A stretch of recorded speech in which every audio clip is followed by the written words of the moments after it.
shopping mall ဆိုပေမဲ့တရရန်6တဲ့နေရာတွေရှိလို့နေပါတယ်မင်္ဂလာပါအမ်နိုင်မြန်မာကပြန်လည်ကြိုဆိုလိုက်ပါတယ်ကမ္ဘာပေါ်မှာတရ6ဆုံးဆိုတဲ့နေရာတွေကတော့အိမ်တွေဆေးရုံတွေမကပဲနဲ့ shopping mall တွေလည်းရှိပါတယ်ဒီဗီဒီယိုထဲမှာပြောပြပေးသွားမယ့် shopping mall တချို့ကတော့မမြင်ရတဲ့အရာတွေကြောက်စရာဖြစ်ပျက်တွေလူတက်မှုမတော်တဆတွေရှိနေခဲ့တဲ့နေရာတွေပဲဖြစ်ပါတယ်ပထမအဆုံးတစ်ခုကတော့ထိုင်းနိုင်ငံဘန်ကောက်မြို့မှာရှိတဲ့ New World Mall ပဲဖြစ်ပါတယ်ဒီဈေးဝယ်စင်တာကို1980ခုနှစ်မှာတည်ဆောက်ခဲ့ပြီးတော့အမြင့်ကတော့17ထပ်ကိုရှိလို့နေပါတယ်ဒါပေမဲ့လို့1998ခုနှစ်နောက်ပိုင်းမှာတော့ဒီ shopping mall ရဲ့အချို့အစိပ်ပိုင်းတွေကတရားမဝင်နည်းလမ်းတွေနဲ့တိစောက်ထားတာကိုတွေ့ရှိခဲ့ပြီးတော့ပိတ်ပစ်ခဲ့ပါတယ်။အပေါ်ဆုံးအထက်တွေတော်တော်များများကိုလည်းဖြိုချလိုက်တဲ့အချိန်ကနေစပြီးတော့ဇလန်းတွေကဆလာပါတော့တယ်။မိုးရတဲ့အခါမှာမိုးရေတွေကအစာအုပ်တွေကိုဝင်နေတာကြောင့်အနီးပတ်ဝန်းကျင်မှာချင်းတွေပြန်ပွားလာတာကိုတားဆီးဖို့အတွက်အစိုးရကတော့ရေတွေဝင်နေတဲ့နေရာတွေကိုငါးတွေထည့်ပြီးတော့မွေးမြူခဲ့ပါတယ်။မကြာခင်မှာပါဒေသခံတွေကဒီဆောက်တဲကနေပြီးတော့ရေထဲမှာတရက်ရက်လမ်းလျှောက်တန်တွေတရက်ရက်ကစောင့်ကြည့်နေတဲ့ခန်းစားချက်တွေခန္ဓာကိုယ်ကိုလာဆွဲတာတွေအစာရှိတဲ့ချောက်လက်မှုတွေကိုလည်းမကြာခဏကိုကြုံခဲ့ရတယ်လို့လည်းဆိုပါတယ်။ဒါပေမဲ့လို့စိတ်ဝင်စားဖို့ကောင်းတဲ့အချက်ကတော့ဒီ shopping mall ဆောက်လုပ်တဲ့ဆင်မှာ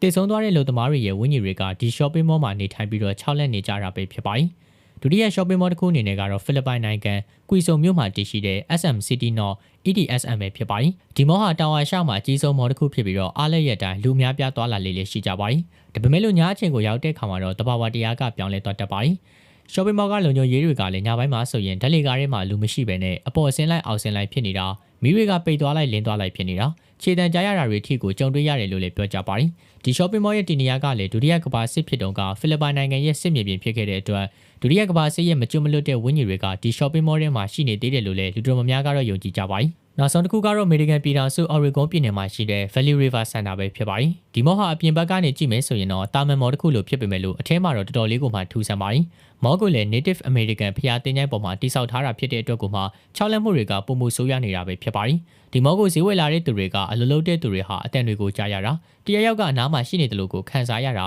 ကြောချဖို့ကောင်းတဲ့လေစင်းတွေကရုတ်တရက်ဆိုတယ်လို့ကိုတိုက်လာတာစားတဲ့ဖြစ်ရက်တွေကိုလည်းကြုံတွေ့ခဲ့ရတယ်လို့ဆိုကြပါတယ်ဒါတွေမကသေးပဲနဲ့ညဘက်ဆိုရင် CCTV ထဲမှာလူမျိုးအရာတွေကမကြာခဏကိုပေါ်လာတတ်တာပဲဖြစ်ပါတယ်ဒါအပြင်ကမှဒီ mall ထဲမှာဆိုရင်တော့ဓာတ်ထုတ်မှုတွေရိုက်နှက်မှုတွေအစရှိတဲ့လူသက်မှုတွေကလည်းဖြစ်လိဖြစ်ထားရှိတဲ့နေရာတစ်ခုလည်းဖြစ်ပါတယ်ဒီ shopping mall တော့ကတော့ပြင်ကနေကြည့်ရင်တော့တာမန် mall လေးတွေပဲဖြစ်ပါတယ်ဘာလို့လဲဆိုရင်တော့ဒီ shopping mall တွေကနှစ်ခုဟာဆိုရင်တော့အခုချိန်ထိကိုမှဈေးဝယ်သူတွေနဲ့ကိုပြည့်နှက်နေတာဖြစ်ပြီးတော့ကျန်တဲ့တစ်ခုကလည်းဒီတိုင်းကိုဆွန့်ပစ်ထားတဲ့အစာအုပ်တစ်ခုပုံစံလိုမျိုးဖြစ်နေတာလည်းဖြစ်ပါတယ်ဒီ mall တွေဟာဆိုရင်တော့ကမ္ဘာပေါ်မှာတရေ6ဆုံးလို့လူတွေကသတ်မှတ်ထားကြတဲ့ shopping mall တွေဖြစ်ပြီးတော့တင်ဆိုရင်တော့ဒီလိုမျိုး shopping mall တွေထဲမှာဈေးဝယ်သွားနိုင်မလားဆိုတာလည်းဖြေပေးခဲ့ပါအောင်နော်အဆုံးထိကြည့်ရှုပေးကြလို့အားလုံးကိုကျေးဇူးတင်ပါတယ်ခင်ဗျာ